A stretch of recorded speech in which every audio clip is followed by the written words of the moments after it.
పాకిస్తాన్ పాపిస్ట్ కుక్కల యొక్క బుద్ధి, ఈ వంకర బుద్ధిని మళ్ళోసారి చాటి చెప్తున్నారు. పాకిస్తాన్కి సంబంధించినటువంటి ఒక ఆర్మీకి సంబంధించి ఉన్నత స్థాయి అధికారి వాడు ఒక మహిళా జర్నలిస్ట్ అడిగిన క్వశ్చన్కి కన్నుగొట్టాడట. ఈ నీచ్ కమింగ్ కుత్తేగల బుద్ధి ఏంటో అర్థమవుతోంది కదా.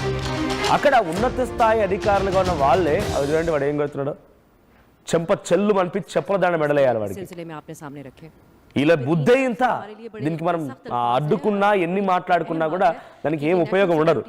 వీడు పాకిస్తాన్ DGISPR అహ్మద్ షరీఫ్ చౌదరి, ఒక ఉన్నత స్థాయి వ్యక్తి, ఆర్మీలో ఒక ప్రతినిధిగా అన్ని రకాలుగా ఒక మంచి హోదాలో ఉన్న వ్యక్తి. వీడు ఏదో మీడియా సమావేశం ఏర్పాటు చేశాడంట. ఆ మీడియా సమావేశంలో ఒక మహిళా జర్నలిస్ట్ ఒక క్వశ్చన్ అడిగింది వాడిని. సో ఆ క్వశ్చన్ కి సమాధానం చెప్పి ఆ మహిళా జర్నలిస్ట్ కి కన్ను కొట్టాడంట. అది ఓపెన్ హాల్లో అందరూ చూస్తుండగా లైవ్ టెలికాస్ట్ అవుతూ ఉన్నాయి. సమాధానం చెప్పి కన్ను కొట్టడమే కాకుండా చిన్నగా నవ్వు నవ్వి అక్కడి నుంచి వెళ్ళిపోయాడు.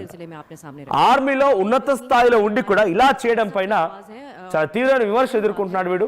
సో ఆ విజువల్ చూడండి, మీకు మళ్ళీ చూపించడం గల కారణం వీళ్ళ వంకర బుద్ధిని, వీళ్ళ వక్ర బుద్ధిని చూపించడమే. నీచ్ కమింగ్ కుత్తేగాలు వాళ్ళకు బాబీ, వరస, అక్క, చెల్లి, అమ్మ, అన్న ఏ తేడాలు ఉండవు.